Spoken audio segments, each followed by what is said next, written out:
Hello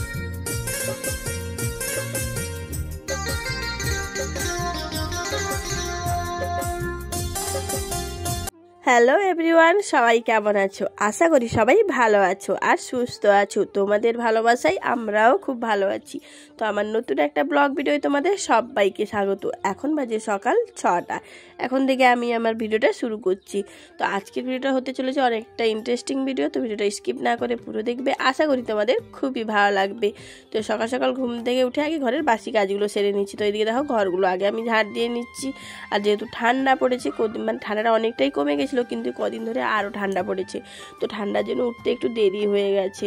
তো উঠে যে আগে তাড়াতাড়ি করে ঘরের কাজগুলো শেষ করে নিচ্ছে। আর দেরি করে ওঠা মানে অনেকগুলো কাজই মানে দেরি হয়ে যায় সব কিছুতেই। তাই ভাবলাম আজকে তাড়াতাড়ি করে কাজটা শেষ করে নিই, বাসি কাজগুলো। এই জন্য দেখো ঘরগুলো ঝাড় দিয়ে দুয়ারটাও ঝাড় দিয়ে নিয়েছি। আর বাইরটা আজকে ঝাড় দেওয়া হয়নি, কারণ বাইরে যেহেতু ধান সেদ্ধ করা হয়েছে, তো ধান সব পড়েছে, এই জন্য বাইরে ঝাড় দিইনি আমি। তারপর দেখো রান্নাঘরটা ঝাড় দিয়ে বাসনগুলো নিয়ে চলে এসেছি কলপাড়ে ধোয়ার জন্য। আর এখন বাজে প্রায় 6:30 কি 7টার মতো বাজে, কিন্তু দেখো রোদ হালকা হালকা রোদ বেরিয়ে গেছে। আর এত সুন্দর মিষ্টি মিষ্টি রোদ গায়ে লাগলে খুবই তো ভালো লাগে, আরাম লাগে শীতের দিনে। তো বাসনগুলো এক এক করে সব ধুয়ে গুছিয়ে রান্নাঘরে নিয়ে গিয়ে রেখে দিয়েছি। ছাগলটা গোয়াল ঘর থেকে বের করে দিয়েছি, যেহেতু ঠান্ডার জন্য তাড়াতাড়ি বের করাই না। যখন রোদটা বেরিয়ে যায় তখন রোদে ওকে বের করে, তার রোদটাও গায়ে লাগবে তার জন্য একটু দেরি করে ওকে বের করছি গোয়াল ঘর থেকে। তো ওকে গোয়াল ঘর থেকে বের করে গোয়াল ঘরটা আমি ভালো করে ঝাঁট দিয়ে নেব। আর এদিকে খড়গুলো দেখো শুকানো হয়েছে, যেহেতু রাত্রে গোয়াল ঘরে ওকে খড় দেওয়া হয় যাতে গরম থাকে, নাহলে মাটিটাই ঠান্ডা লেগে যাবে ওকে। তো গোয়াল ঘরটা ঝাড় টাড় দিয়ে পরিষ্কার করে তারপর স্নান টান করে নেব। অনেকটাই কাজ বাকি আছে আমার, তো সেগুলো সব এক এক করে সেরে নেব। আর এদিকে দেখো কত সুন্দর। আর এদিকে ওকে বেঁধে দিচ্ছি আমি এখানে খুঁটেতে। ও কিছুক্ষণ এখানে বাঁধা থাকবে, বেশি রোদ লাগলে আবার ও থাকতে পারে না, হাঁপাতে থাকে। তারপরে গোয়াল ঘরে ওকে ঢুকিয়ে দেবো বা ছাওয়া জায়গায় ওকে বেঁধে দেবো। তো দেখো ঘরের সমস্ত কাজ বাসি কাজ সেরে স্নান টান করে ঠাকুর পুজো দিয়ে চলে এসেছি সোজা রান্নার কাছে। আর সকালে আমি খেয়েছি আজকে মুড়ি, যেহেতু বাড়িতে সকালবেলা ঘুগনি বিক্রি করতে আসে প্রত্যেকদিন, সকালে কেন বিকালে কেন, তাই সকালে ঘুগনি কিনেছিলাম। তো সবার তোমার দাদাভাই ছেলে আগে খেয়ে নিয়েছিল, তারপরে আমি স্নান টান করে ঘুগনি দিয়ে মুড়ি খেয়ে তারপরে চলে এসেছি রান্নার কাছে। ওদিকে ভাতটাও চাপিয়ে দিয়েছি, না হলে রান্না যদি দেরি করে বসে খেতেও দেরি হয়ে যাবে। তো এই জন্য ভাতটা চাপিয়ে দিয়ে আনাজগুলো সব নিয়ে বসেছি। আর আজকে রান্না করবো ফুলকপি, আলু আর ডিম দিয়ে ঝোল করব। আর করব বেগুনের ভর্তা। আর বেগুন পুড়িয়ে ভর্তা করলে ভালো লাগে খেতে, কিন্তু আমাকে একটু ভেজে ভর্তা করলে বেশি ভালো লাগে খেতে। তাই ভাবলাম আজকে পোড়াবো না। আজকে যেহেতু উনুন ধরানো হয়নি, গ্যাসে বেগুন পোড়ালে আমার তেমন একটা টেস্ট লাগে না। উনুনে যেভাবে টেস্ট লাগে বেগুন পোড়াটা, গ্যাসে ততটা টেস্ট লাগে না। তাই ভাবলাম আজকে আর পোড়াবো না, আজকে ভেজেই ভর্তাটা করব। তাই দেখো বেগুনগুলো ছোটো ছোটো করে কেটে নিয়েছি আমি।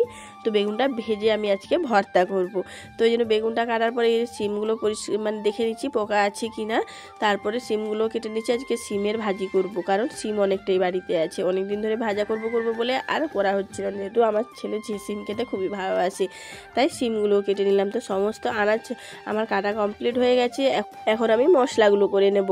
তো এদিকে দেখো ঝোলের জন্য পেঁয়াজটা কেটে নিয়েছি, এখন আদাটাও কেটে নিচ্ছি। আর এদিকে বাটিও কিছুটা পেঁয়াজ কেটেছি, কারণ ডিম আজকে গোটা গোটা ঝোল করবো না। ডিম গোটা গোটা ঝোল করলে তেমন একটা টেস্ট লাগে না, তাই জন্য ডিমগুলো আজকে ভেজে ঝোল করব। আর ডিম ভেজে ঝোল করলে একটু টেস্টটা একটু ভালোই লাগে।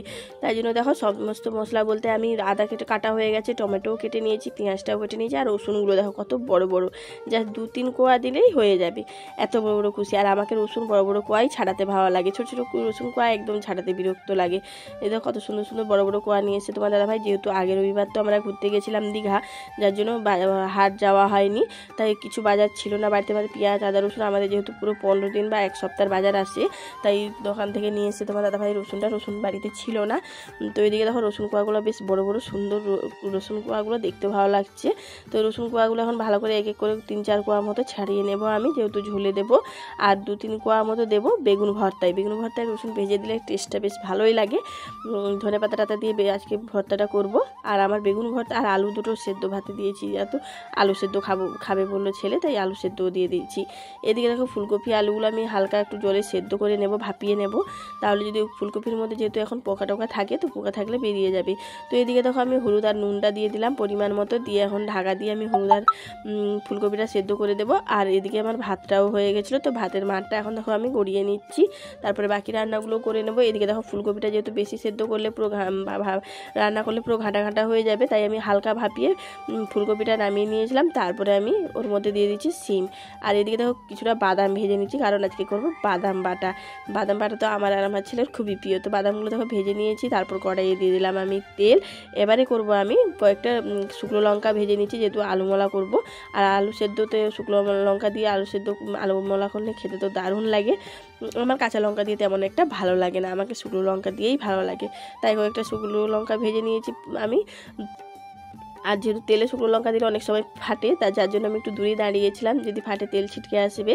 এর আগে এভাবে এরকম তেল ছিটকে এসে আমার মুখে পড়েছিল, তাই আমি ভয় আর যখন শুকনো লঙ্কা ভাজি একটু দূরেই থাকি। তো এদিকে দেখো ডিমটাই আমি একটু ধনেপাতা, পেঁয়াজ কুচি, তারপরে তোমার হলুদ নুন দিয়ে ভালো করে ডিমগুলো এক করে ভেজে নিচ্ছি। এই যে দেখো কত সুন্দর করে ভেজে নিচ্ছি। ভেজে নিয়ে আমি এই যে এত গোটা গোটা ডিম তো আর দেওয়া যাবে না ঝোলে, তাই 2 পিস করে নিচ্ছি। এই যে দেখো কেটে নিলাম আমি খুন্তিয়ে করে। তো কেটে নিয়ে এখন ভালো করে লাল লাল করে ভেজে নিয়েছি। এবারে তুলে নেব ডিমগুলো আমি। তারপরে নিজে দেখো ডিমগুলো আমার সুন্দরভাবে ভাজা হয়ে গেছে। তারপর কড়াইয়ে আবার দিয়ে দিলাম আমি তেল। আর এদিকে আমি বেগুনগুলো আগে ভেজে নেব, তো এই জন্য বেগুনগুলো সব ভালো করে ধুয়ে আমি দিয়ে দিয়েছি। আর এখন দিয়ে দেবো আমি হলুদ, আর হালকা একটু হলুদ দেবো, কারণ নাহলে সাদা সাদা লাগবে, দেখতে ভালো লাগবে না। আর একটু দিলাম নুন দিয়ে এখন ভালো করে ভেজে নেব আমি বেগুনগুলো। আর বেগুন দেখো কতটা তেল দিয়েছিলাম, পুরো তেলটাই টেনে নিয়েছে বেগুনটায়। তো আর একটু তেল দিয়ে আমি ভালো করে ঢাকা দিয়ে দিয়েছি বেগুনটা। আর এদিকে দেখো আমি সিমটা যে সেদ্ধ বসেছিলাম, তো সিমটাও আমার সেদ্ধ হয়ে গেছে আর আলুটাও সেদ্ধ হয়ে গেছে। তো সিমটা আলাদা বাটি নিয়ে নিয়েছি আর আলুটা ফুলকপির সাথে তুলে নিলাম আমি এদিকে। আর এদিকে বেগুনটা ভালো করে লাল লাল করে ভেজে নিয়েছি আমি বেগুন। তো এবারে ভাজবো একটা টমেটো দিয়ে বেগুন আর টমেটো ভর্তা করবো, তাই একটু টমেটোটাও তেলে দিয়ে দিলাম, দিয়ে একটু অল্প তার গায়ে নুন ছিটিয়ে ঢাকা দিয়ে দেবো, তাহলে টমেটোটাও সেদ্ধ হয়ে যাবে আর খেতেও ভালো লাগবে। তো এদিকে দেখো টমেটোটাও আমার ভাজা হয়ে গেছে, তুলে নিয়েছি। আর তোমাদের সাথে দেখানো হয়নি তোমাদের। তো এখানে কড়াই দিয়ে দিলাম আমি তেল। এখন 2-3 কোয়া মতো রসুন ভেজে নিলাম ভর্তায় দেওয়ার জন্য। আর এদিকে দেখো রসুনটা তুলে নিয়ে এখানে দিয়ে দিলাম আমি সিম, যে সিমটা সেদ্ধ করে রেখেছিলাম সিমটা দিয়ে দিলাম। সিমটা এখন ভাজা করব। তো এখন নুন দিয়েছিলাম সেদ্ধ সময়, তাও একটু নুন দিয়ে দিলাম, যেহেতু জলটা আমি ছেঁকে নিয়েছিলাম। তাই নুন দিয়ে এখন সিমগুলো ভালো করে আমি ভেজে নেবো এপিট সেপিট লাল লাল করে। তো এদিকে দেখো সিমটাও আমার ভাজা হয়ে গেছে। আর সিম যেহেতু ভাজা মিষ্টি মিষ্টি লাগে খেতে, খুব দারুণই লাগে। সিমের ভর্তাও খেতে ভালো লাগে, ভাবছি একদিন সিমের ভর্তা করব। তো এদিকে দেখো তোমাদের যদি করি কোনো দিন তোমাদের সাথে শেয়ার করবো সেই ভিডিওটা। তো এদিকে দেখো আমার সিম ভাজার পরে আমি দিয়ে দিচ্ছি ফুলকপি আর আলু তেলে দিয়ে। এখন ভালো করে ফুলকপি আর আলুটা ভালো করে তেলে লাল লাল করে ভেজে নেব। তো এখন ফুলকপিটা দিয়েছিলাম প্রথমে, তারপরে যে আলুটাও দিয়ে দিলাম, দিয়ে এখন ভালো করে লাল লাল করে ভেজে নিচ্ছি। তারপরে আমি করব ঝোল। তো এদিকে দেখো ফুলকপি আলুটা ভাজা হয়ে গেছে, আমি তুলে নিলাম, দিয়ে দিলাম কড়াইয়ে পরিমাণ মতো তেল। আর কয়েকটা সোয়াবিন ছিল বাড়িতে, তো ভাবলাম সোয়াবিনটা বেকার থাকবে কেন, তো ফুলকপি আলু সোয়াবিন দিয়ে একটু ঝোল করে নেব ডিম দিয়ে। তো এই জন্য সোয়াবিনটা ভালো করে লাল লাল করে ভেজে নিয়েছি আমি। এখন কড়াইয়ে তেল দিয়ে তখন দিয়ে দিলাম বাটা মশলা। তো বাটা মশলা বলতে এখানে পেঁয়াজ, আদা, রসুন, লঙ্কা আর টমেটো আছে। মশলাটা এখন তেলে দিয়ে ভালো করে আমি কষাবো সময় নিয়ে। দিয়ে তারপরে যে পরিমাণ মতো এখন গুঁড়ো মশলাগুলো দিয়ে দেবো। নুন দিলাম, এখন দিলাম হলুদ, যেহেতু সেদ্ধ সময় হলুদ দিয়েছিলাম তো একটু কমিয়ে দিলাম। আর দেবো গুঁড়ো লঙ্কা দিয়ে এখন ভালো করে মশলাটা আমি কষিয়ে নেব। তো মশলাটা আমার কষানো হয়ে গেছে, এখন দিয়ে দিচ্ছি আমি ফুলকপি আলু যে ভেজে রেখেছিলাম দিয়ে এখন ভালো করে আমি কষাবো। তো এই দেখো কত সুন্দর মশলার সাথে আমি কষিয়ে নিচ্ছি। এখন দিয়ে দিচ্ছি কিছুটা ধনেপাতা। আর শর্টকাটে রান্না করতে সবাইকে ভালো লাগে, তাই না? তো ধনেপাতাটা হাতে কেটে নিলাম আর বটিয়ে করে কাটলাম না। তো ফুলকপি আলুটা ভালোভাবে আমার কষানো হয়ে গেছে, এখন জল দিয়ে তারপরে ফুট চলে এসছে আমার ঝোলে। তখন দিয়ে দিচ্ছি ডিমগুলো যে ভাজা করে রেখেছিলাম, তো ডিমগুলো ভাজা দিয়ে দিচ্ছি। দিয়ে এখন ভালো করে একটু ফুটিয়ে নেব, আর বেশিক্ষণ ফোটাবো না, তাহলে ডিমগুলো সব ভেঙে যাবে। তাই ঠিক নামানোর মুহূর্তে আমি ডিমগুলো দিয়েছিলাম। তো এদিকে দেখো ঝোলটা আমার হয়ে গেছে, এখন আস্তে করে আমি ঝোলটা নামিয়ে নিলাম। আর কিছুটা ধনেপাতাও কেটে রেখেছিলাম উপরে দিয়ে দিয়েছি। দেখো কত সুন্দর লাগছে, দারুণ লাগছে না ঝোলটা দেখতে? আমাকে তো দারুণ লাগছে। এদিকে দেখো 3 জনের জন্য খাওয়া দাওয়ার বেড়ে দিয়েছি, এবার 3 জন মিলে খেতে বসে যাবো। তো চলো বন্ধুরা, আজকে শীতের দুপুরে একদম অনেক কিছু আইটেম করে ফেলেছে রান্না। ডিম ভেজে এখানে ঝোল করেছে ফুলকপি দিয়ে, সয়াবিন দিয়ে। বাবা, এটা একদম ভেজ করে দিয়েছে। হ্যাঁ, আচ্ছা, এটা আলু মাখা। আর এখানে সিম ভাজা হয়েছে, ভর্তা, বেগুনের ভর্তা টমেটো দিয়ে। ধনেপাতাও তো সঙ্গে আছে, আলু মাখাতেও আছে, আর এখানে ঝোলেও আছে, আর ভর্তাতেও আছে। ওদের স্পেশাল আছে এই যে বাদাম বাটা, লেবু দিয়েছে, ধনেপাতা টাতা দিয়ে। ওরা তার খায়, আমি আমার খাই না এগুলো। আর লঙ্কা আমি একটা নিয়েছি। তো এখন খাওয়া যাক।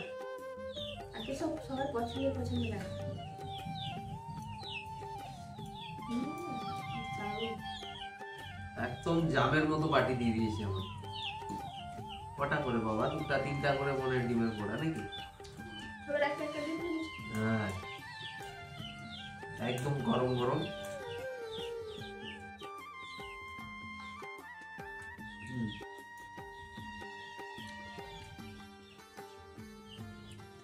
ডিমের ঝোল তো আর মাছের ঝোলের মতো স্বাদ পাওয়া যায় না। খারাপ না, ডিমের ঝোল যতই ভালো রান্না করো ডিমের ঝোলের টেস্ট নেই।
সিমগুলো মিষ্টি প্রচুর।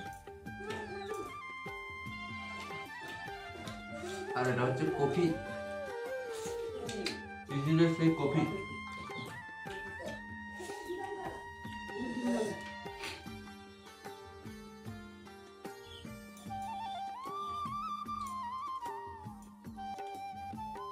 লঙ্কাগুলো এত ঝাল কি বলবো, সাংঘাতিক ঝাল।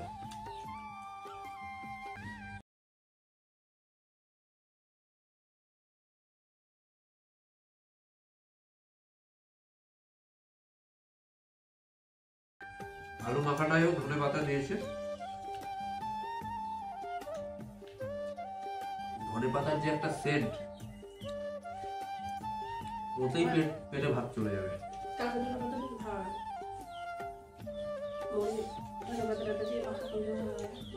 ধনে পাতা একবার বাটবে তো চাটনি, লেবু দিয়ে আসবো, পাতি লেবু দিয়ে। এতগুলো তরকারি করেছে কি বলবো, তরকারিগুলো খেলেই পেট ভর্তি হয়ে যাবে, ভাত খাওয়ার দরকার নেই।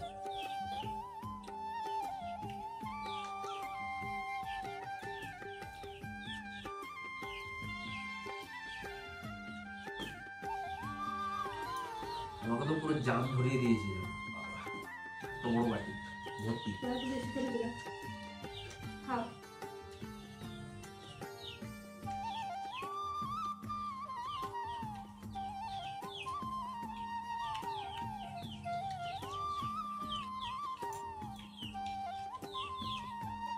একটা লঙ্কাতে গা গরম হয়ে যাবে সত্যি।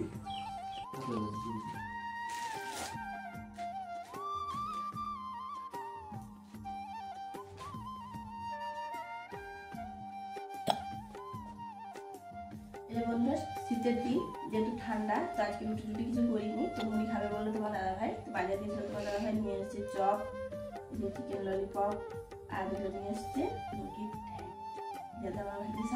এতগুলো মুড়ি মাখাচ্ছি, তিনজন খাবার খেতে, সবাইকে নেমন্ত্রণ রইল। শীতের রাতে চলে আসে, খাবো একসঙ্গে বসে। একটা এসে একদম জমিয়ে তিনজন একসাথে খেয়ে নেবো। বাসনটাও কম নিয়ে নেবে, তোমার দাদাভাই মাখাচ্ছে, তোমার ভালো মতো মাখায়, এবং তোমার দাদাভাইকে দায়িত্বটা দিলাম মুড়ি মাখানোর জন্য। বন্ধুরা দেখো এই যে ঠ্যাং, কারা কারা মুড়ি দিয়ে মাংস খেতে ভালোবাসো কমেন্ট করে জানাবে। আমরা তো খুবই ভালোবাসি, কি বলবো। আর চপ নিয়ে নিয়েছি দুটো, আর এখানে যে পেঁয়াজ কুচি, শসা, গাজর কুচি, সালাদ দিয়েছিলাম, ব্যাস।